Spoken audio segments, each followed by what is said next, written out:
Bah allez, salut à tous, bienvenue dans cette nouvelle vidéo. Bon, cette semaine sera sans doute plus calme que la semaine passée. Et ça me permettra de répondre un petit peu à vos questions. Donc là, il me reste un jour de boulot et je suis en vacances, une semaine. Je pars dans les Alpes. Donc quand je serai en vacances, je prendrai le temps, je prendrai l'ordinateur, je me poserai et je vous répondrai un peu à toutes vos questions qui sont revenues sur les dernières vidéos, sur le tracker, sur tout ça. Et ça fera l'occasion d'en discuter un petit peu. Bon, la grange est pleine. La grange est pleine, regardez.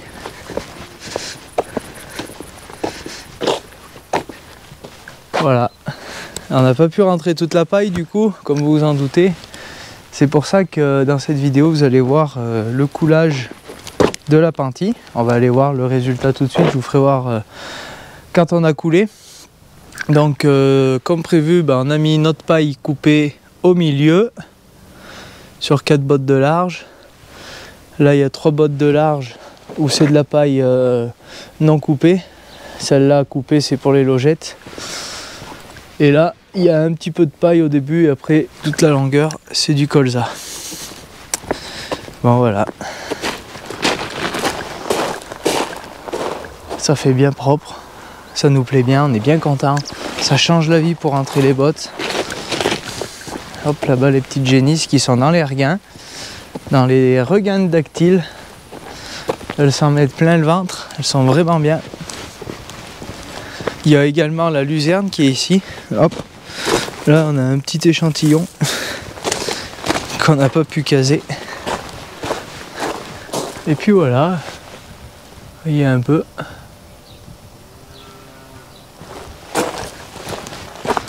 Une belle fierté d'avoir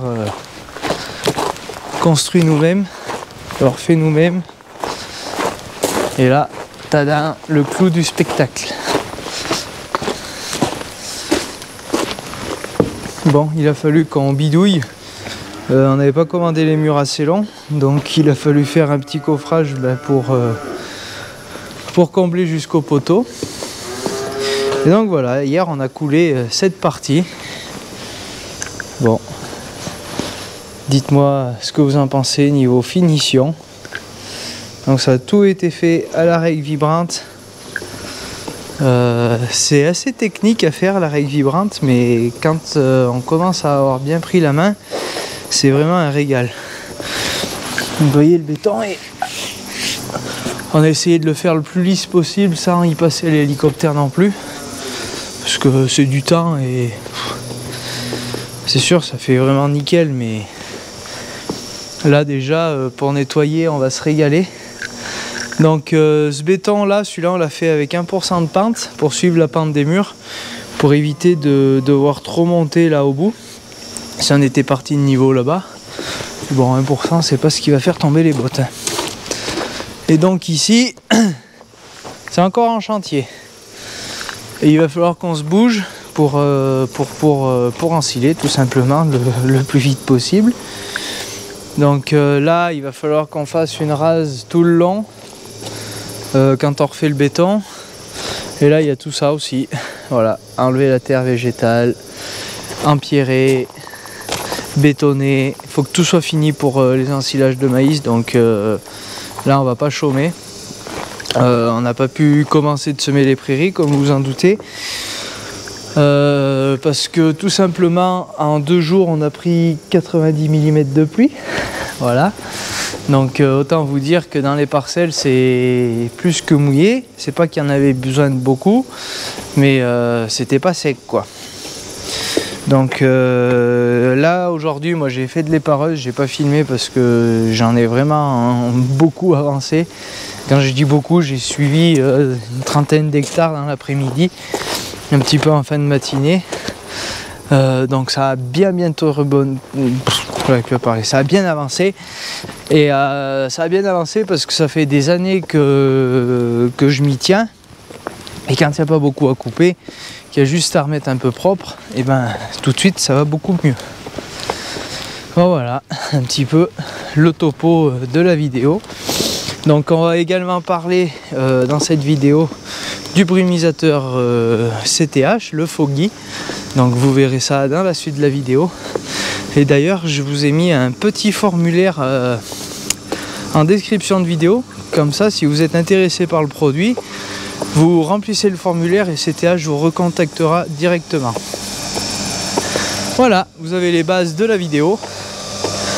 Moi je vous dis bonne vidéo.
On se retrouve en salle de traite un petit peu, comme je vous avais dit, on a installé du coup le brumisateur pour pallier un petit peu à tous ces problèmes avec les mouches. Donc bon, là on est en fin de traite, c'est pas très représentatif mais je vous ferai des images en milieu de traite. Donc vous voyez, ça fait un léger brouillard et ça plaît pas aux mouches. Donc on va demander à mon père ce qu'il en pense. T'as vu une amélioration ou pas quand même là depuis, ça fait 10 jours que c'est installé. Oh bah ça a été net hein. Donc, ouais. On voit vraiment les vaches ont plus de mouches sur le dos donc, et surtout ça débranche pas parce qu'après bon. Ça ressemble mieux à une traite quand on traite en hiver qu'il n'y a pas de mouches quoi. Ouais, parce qu'on avait voyez, vraiment... là, les griffes étaient farcies de mouches. Et autre avantage qu'on a trouvé, c'est pour laver la salle de traite à la fin. Ça reste un petit peu humide et ça humidifie les tôles du côté des vaches et ça se nettoie beaucoup plus facilement. Donc ça c'est le bonus. C'est le petit bonus, ouais. Et les vaches qui débranchent plus, c'est vraiment flagrant aussi.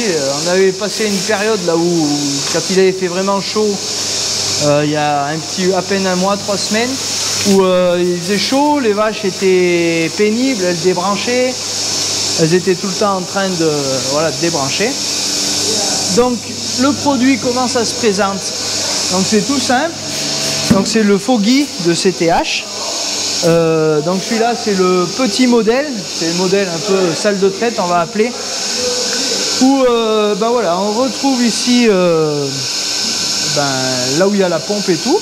Avec l'arrivée d'eau, la sortie de l'eau, direction les buses. Et vous voyez, ça monte à 70 bars en pression. Et ça l'envoie dans les buses. Et ça brumise. Donc on a mis les buses orientées sur les vaches. Et ça fait un petit tourbillon et ça va un petit peu dans la fosse de la salle de traite. Et ça permet d'enlever aussi les mouches dans la fosse. Et donc ensuite, vous voyez, il y a 2 gros filtres. Pour vraiment qu'il n'y ait aucune impureté pour pas boucher les buses. Et donc ensuite, la machine, elle se règle comme on le souhaite. Donc là, elle est en 20 secondes allumée, 20 secondes arrêtée. Vous voyez, ça fait son cycle.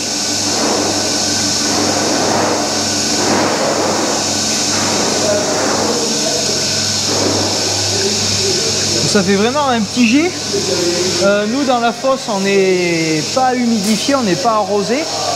Donc là vous voyez les vaches elles ont un petit peu d'humidité sur le dos quoi, mais comme quand il y a du brouillard qu'elles resteraient toute la journée dehors. Et même si ça leur fait du bien, ça les rafraîchit un peu pour le début de journée, après elles vont se mettre sous les ventilateurs. Donc il y a 2 lignes, il y a une ligne de chaque côté sur le quai, donc il y a 2 lignes en salle de traite. Vous voyez ça fait vraiment un petit brouillard quoi, orienté sur les vaches. Et ensuite, il y a également 4 buses sur l'aire d'attente. Donc 2 de chaque côté. Et quand on allume le ventilateur, ça aspire un petit peu le flux de la brume et ça l'envoie sur les vaches. Donc ça apporte aussi un petit peu de fraîcheur dans l'aire d'attente. Et les vaches viennent beaucoup plus en salle de traite, on trouve. Également, elles rentrent bien. Et après il faut le régler selon les jours, c'est pas tout à fait pareil. Il y a des jours ça fait vraiment le brouillard dans la fosse et des fois on se voit plus, mais bon, il n'y a pas de mouches. Et des fois ça dépend en fait un petit peu les courants d'air. Donc voilà, allez, on repart à la paille. Je vous referai quelques images sur une autre traite.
Bah allez, on se reprend au fumier, c'est pas prévu, c'était pas prévu d'en faire surtout.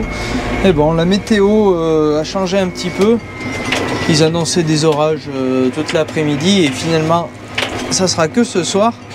Donc voilà, ça me laisse le temps de commencer le fumier, mettre un peu le chantier en piste et tout pour mon père et mon oncle la semaine prochaine. Donc je lui ai fait une vue de drone, vous verrez, j'avais pas mis la masse, j'avais déjà fait un voyage, c'était bien monté. Ça paraît pas, mais la parcelle lève quand même pas mal, surtout pour monter avec un épandeur comme ça. Voilà, je peux vous dire que les 210 chevaux, 225 même, ils sont pas de reste. Donc je vais aller atteler la masse. Là j'ai réussi à monter en zigzagant un peu, ça fait un petit peu un vieux talus au milieu de la parcelle, un petit coup de cul comme on dit, et sa pâtille elle passait un peu. En plus que les pneus ils commencent à pas être tout neufs, ils en ont fait un peu déjà. Bon, le tracteur il a 2000, attendez je vais vous dire ça, 2800 heures, faut que ça passe vite, ça fait 3 ans et demi qu'on l'a, ouais, oui, si 3 ans et demi il me semble. Donc grosso modo il a fait la moitié de son amortissement. On les prend sur 7 ans les tracteurs, 7 ans d'annuité, 7 ans d'amortissement, donc il en a fait à peu près la moitié là, de son train de vie. Et à mon avis ils peuvent encore faire le printemps, et automne prochain faudra les changer, ou printemps 2026 grand max, et on va essayer de les mener jusqu'au bout, mais je vois quand c'est gras, que ça monte et tout, c'est pas le même tracteur. Donc on sait pas trop sur quoi partir encore en monte. On sait pas si on part sur du Michelin, sachant que le tracteur fait beaucoup de routes. Il y a les nouveaux pneus Michelin là, qui sont sortis, je ne me rappelle plus du nom. Vraiment pneus au top. Le souci c'est qu'on n'a pas le télégonflage pour les optimiser. C'est vraiment un pneu qui correspondrait, je pense, à ce qu'on fait, c'est-à-dire beaucoup de routes et quand même pas mal de champs. Donc pas mal de champs, notamment aux épandages, et beaucoup de routes, notamment aux épandages aussi, aux ensilages et tout. Donc c'est un peu le tracteur du transport. Des pneus 100% routiers, à mon avis ça ferait pas, surtout pour faire ce que je suis en train de faire en conditions pas humides, mais on a quand même eu 90 mm il y a 3 jours. Mais voilà, après voilà, on sait pas trop quoi mettre comme monte de pneus, hormis les pneus. Donc cela c'était du Mitas, derrière il a un 650 65-42 et devant 540 65 R30. Mais c'est dommage que ce tracteur il était de démo, parce que déjà de une il aurait pas été équipé comme ça en pneus. Et bon, vu qu'il était de démo, on n'a pas eu trop le choix de prendre comme il était équipé. Moi je l'aurais plutôt vu soit en 42 en 710 pour vraiment apporter de la stabilité, soit en 38 et toujours en 650 mais en 85 de flanc, comme sur le 850 qu'on avait essayé il y a 2 ans, où là on optimise le confort du tracteur et on garde de l'adhérence. Parce que les pneus larges aussi, ça me fait un petit peu peur. Plus c'est large, moins on a d'adhérence souvent, surtout par les coteaux. Donc ouais, à voir. Et après voilà, la problématique c'est que les jantes du tracteur elles sont comme ça et elles peuvent accepter que cette dimension de pneus. On pourrait pas passer sur du 710 et 600 devant. Et ça m'embête aussi de changer les jantes sur un tracteur qui est à moitié payé, sachant quand même il fait pas mal d'heures. Donc la question c'est, est-ce qu'au bout des 7 ans on garde le tracteur, on le renouvelle, on essaye de le faire vieillir un peu plus. Voilà, c'est en cours de réflexion, on y réfléchit un petit peu, mais à mon avis l'option la plus simple sera de repartir sur déjà la même dimension et après avoir la marque et le type de pneu. Si on part sur un pneu un peu plus sophistiqué qui peut accepter d'être dégonflé un petit peu pour les semis, des choses comme ça, mais et sachant que le tracteur il fait beaucoup de routes, voilà. Voilà un petit peu. Dites-moi ce que vous en pensez vous dans les commentaires. Bon, c'est pas d'actualité tout de suite, mais n'empêche que la question commence à se poser. Sinon, ce tracteur, franchement, pour ma part, c'est le meilleur tracteur qu'on ait eu sur l'exploitation. Par rapport au Puma avant, ça n'a rien à voir comme tracteur. C'est vraiment confortable. C'est un tracteur qui est très lourd et pour mener les pendeurs et tout ce qu'on est en train de faire, il faut un tracteur lourd. Donc le tracteur correspond vraiment à nos attentes. Le frein moteur et la transmission sont vraiment assez impressionnants en capacité de retenir un ensemble dans des pentes ou même en descente sur la route. Donc non, franchement, super content du tracteur. Bon, et les pendeurs, ça se passe bien. Donc en fait, on a trouvé un petit peu la panne qu'il avait. En fait, c'est qu'il ne faut pas ouvrir la porte à fond. En gros, la porte, elle s'ouvre d'1,50 m et il faut l'ouvrir seulement d'1,45 m. Parce que quand on l'ouvre à fond, en fait, ça fait bloquer un clapet hydraulique. Et une fois que le clapet est bloqué et que le tapis tourne pendant l'épandage, ça fait chauffer l'huile, en fait, et ça met le clapet en sécurité. Voilà un petit peu la panne, pas très grave, mais il suffisait de le savoir. Allez, c'est parti.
Bon allez, on se reprend. Du coup, un petit peu en décalé. Précédemment dans la vidéo, je vous avais dit que je vous parlerai du tracker quand je serai en vacances, quand j'étais en vacances. Donc je suis parti une semaine, me voilà de retour. On est déjà jeudi, je suis revenu dimanche soir. Donc vidéo de nouveau un petit peu en décalé, un petit peu étalé, mais elle sortira quand même. Donc on a pris chacun une semaine de vacances durant l'été, ça fait du bien, ça permet de recharger les batteries et j'avais pas trop la tête à YouTube pendant mes vacances. Je voulais un petit peu déconnecter et profiter. Voilà, on a fait beaucoup de randonnées en haute montagne. C'est vraiment une passion pour moi, la montagne, ainsi que pour Alicia. Donc vraiment cool. Donc on va en profiter voilà, que je suis au SMI pour parler un petit peu du tracker. Donc ça fait maintenant 1 mois et demi largement qu'il est installé. Donc comme je vous l'ai dit, c'est avec la société OKWind qu'on l'a fait poser. Donc c'est une entreprise bretonne. Et le principe du tracker en fait, c'est de produire de l'électricité, mais pas dans le but de la revendre comme on pourrait faire sur une toiture, plus dans le but d'autoconsommer cette électricité.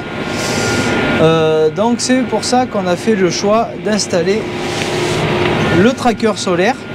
Alors pour répondre aux questions niveau tarif, alors grosso modo on va partir entre 50 et 60 000 euros. Je vous dis une tranche assez large parce que ça dépend aussi des frais de raccordement qu'il y a pour aller jusqu'au transfo.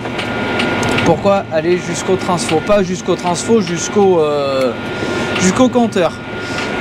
Parce qu'en fait, avec notre tracker solaire, donc c'est pas encore mis en place ça tout de suite, le principe c'est en gros les traites, par exemple sur les horaires de traite, on arrive à le tracker, bon, selon l'ensoleillement, selon la saison, on peut arriver à traire avec l'électricité que le tracker nous produit. Mais, comme vous vous en doutez, l'après-midi dans les bâtiments, il n'y a pas beaucoup de consommation d'électricité parce que ce qui consomme en élevage laitier, c'est la traite et le refroidissement du tank. Donc c'est les deux gros leviers qui font augmenter les factures d'électricité. Donc le tank, ouais, ça tourne un petit moment quand même pour refroidir le lait et tout. Donc ça tire du jus. La salle de traite qui tourne en continu aussi. Après il y a le lavage de la salle de traite. Et puis un peu toutes les bricoles à côté. Les racleurs, bon, c'est pas énorme. Les ventilateurs en été, pareil, c'est pas non plus des grosses consommations. Donc l'électricité qui sera produite l'après-midi ensuite, elle sera injectée sur le réseau électrique. Vous suivez? L'électricité que moi j'aurai besoin au bâtiment, elle partira directement au bâtiment et le surplus repartira dans le réseau électrique. Mais il n'est pas perdu.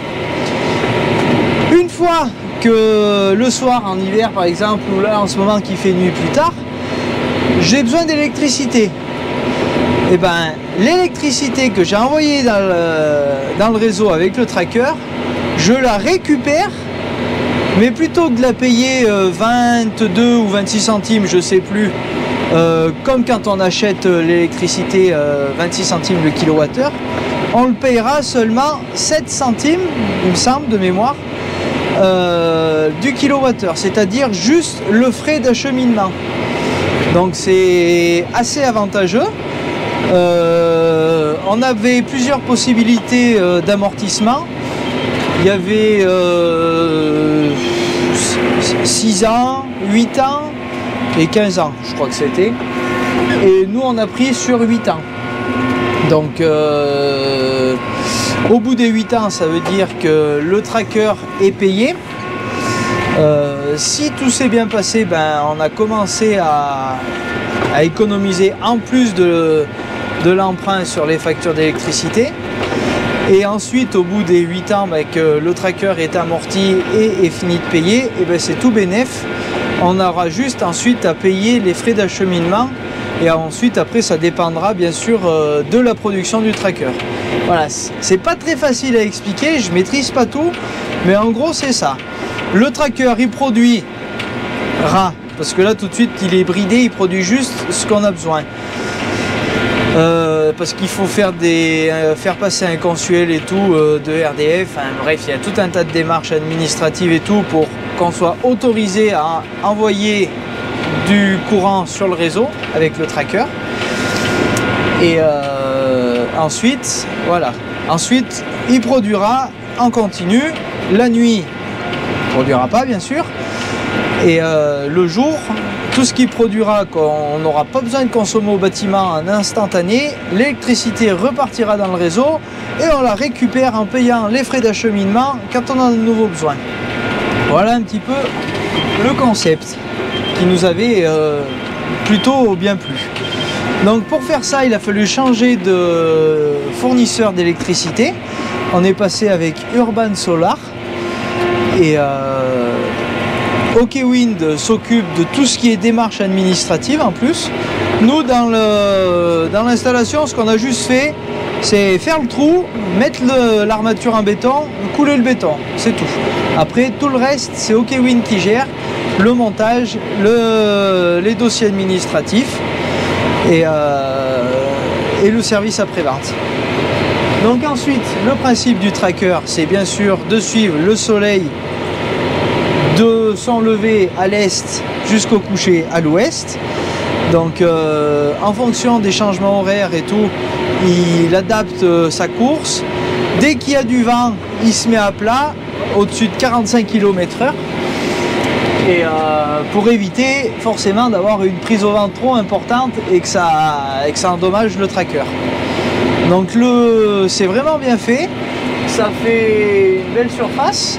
Il y a 112 mètres carrés. Et en puissance, ça fait 17 kW. Alors ensuite, les questions, c'était pourquoi on a mis ça et plutôt pas des panneaux solaires sur le bâtiment. Donc sur le bâtiment fourrage et sur le bâtiment des laitières. Donc il y a à savoir que sur le bâtiment fourrage, on n'y avait pas mieux regardé que ça parce que on n'était pas trop partant au début. À voir si par l'avenir on en met. Et sur le toit des laitières, j'avais déjà répondu il y a quelques temps à la question. Mais on ne veut pas d'interférence avec les vaches qui peuvent créer des problèmes de reproduction, de production ou autres sur le troupeau, des nuisances par des champs électromagnétiques, même si le bac acier est sur le toit des laitières, même si le bâtiment est relié à la terre, on préfère pas prendre de risques. Il y en a chez qui ça marche très bien, je vous l'accorde. Et il y en a, quand on lit les articles dans les journaux un peu de presse agricole ou autre, même sur des pages Facebook sur la production laitière que je consulte, et ben parfois on arrive à voir un gars qui est embêté avec des champs magnétiques, des choses comme ça. Donc on préfère pas. C'est sûr, c'est plutôt, ça donne plutôt envie parce que le bâtiment est relativement bien exposé des laitières. Mais bon, à voir par la suite ce qu'on fera avec le solaire. Pour le moment, il n'y a rien de décidé, il n'y a rien qui a entamé en démarche. Pour le moment, on attaque avec le tracker solaire, on y va gentiment. Donc voilà un petit peu pour toutes vos questions sur le tracker solaire. J'espère vous avoir éclairci un petit peu l'esprit. Voilà.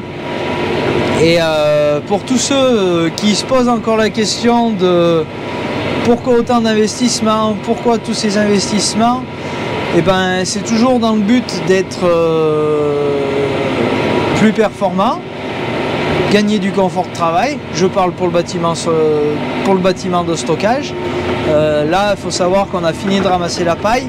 Toute la paille est rentrée dans le bâtiment. Aucune botte n'est restée dehors. On n'a enrubanné aucune botte de paille, contrairement à l'an dernier, on en avait enrubanné des montagnes astronomiques. Donc, et en plus, on aura un silo couvert pour l'hiver, pour le maïs, et ça, c'est vraiment un gros plus. D'ailleurs, on est en train de finir le terrassement. Je vous ferai voir ça dans la prochaine vidéo. Je ne sais pas encore quand est-ce que la prochaine vidéo sortira. Tant que j'y pense aussi, je vais organiser un petit jeu concours sur Instagram. Je publie pas souvent sur Instagram. Allez-y, allez faire un tour. C'est pour le sommet de l'élevage, c'est pour vous faire gagner des places. Donc il y aura ça prochainement. Il y aura ma présence au sommet de l'élevage le 4, je sais pas quand. Le jeudi en gros, voilà, je sais pas quel jour c'est, quelle date c'est. Si c'est le 3 ou le 4. Et moi en attendant, je finis de semer les prairies. Une vidéo sur le sujet vous sera proposée prochainement avec le terrassement, un peu les travaux qui seront quotidiennement sur la ferme comme d'habitude. Et puis n'hésitez pas à vous abonner. J'aimerais bien qu'on arrive à 50 000 avant la fin de l'année, ça me ferait vraiment plaisir. Ça donne de la force, ça donne envie de continuer. C'est une très belle aventure YouTube et ça ouvre de magnifiques portes et des très belles rencontres. Voilà, un petit peu pour le mot de la fin. Allez, à la prochaine!